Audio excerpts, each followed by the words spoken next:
Hello guys, welcome to my channel. নববর্ষের অনেক অনেক শুভেচ্ছা তোমাদের সবাইকে। তো আজকে আমি তোমাদের সাথে খুব ছোট্ট একটা ব্লগ শেয়ার করব। পয়লা বৈশাখের দিন সারাদিন কী খাওয়া দাওয়া করলাম সেই ব্লগটুকুনি তোমাদের সাথে শেয়ার করব। পয়লা বৈশাখের আগের দিন রাত্রেবেলায় মা রসগোল্লা বানাবে বলে একটু প্রিপারেশন করছিল। এইটুকু ছানায় অল্প কটা রসগোল্লা হবে, কিন্তু তারপরেও বাড়িতে বানানো জিনিসের স্বাদই আলাদাই হয়। এদিকে আমাদের গরম গরম রসগোল্লা তৈরি।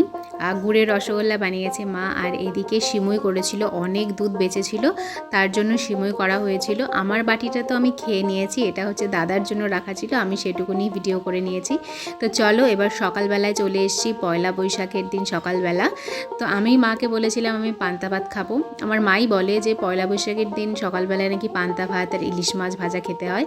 তো যাই হোক, ইলিশ মাছ তো নেই, আমরা ডিম ভেজে নিয়েছি আর আলু চোখা করে নিয়েছি, সাথে কাঁচা পেঁয়াজ শুকনো লঙ্কা ভাজা তো থাকবেই। পান্তা ভাত খেলে না পেটটা সত্যি ঠান্ডা থাকে, এবার শুকনো লঙ্কা দিয়ে খেলে কতটা পেট ঠান্ডা থাকে আমি জানি না। তো আমার তো ভীষণ ভালো লাগে, আর অনেক দিন পর আজকে আমি পান্তা ভাত খাচ্ছি।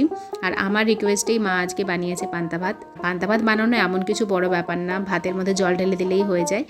দুপুরে করেছিল চিকেন বিরিয়ানি। আর প্রত্যেক বাড়িতেই আজকের দিনে ভালো মন্দ কিছু না কিছু খাবার দাবার হয়ই বাঙালিদের বাড়িতে। তো বিরিয়ানির সাথে স্যালাড দিয়ে আমি দুপুরের খাবার শেষ করলাম। আর এই বিরিয়ানিটাই অনেকটা বেঁচে যাবে রাত্রেবেলায়, সেটা দিয়ে রাতেরও আমার খাওয়া হয়ে যাবে। তো চলো আজকের ভিডিওটা এখানেই শেষ করছি। তোমাদের আরেকবার সবাইকে শুভ নববর্ষের অনেক অনেক শুভেচ্ছা জানাই।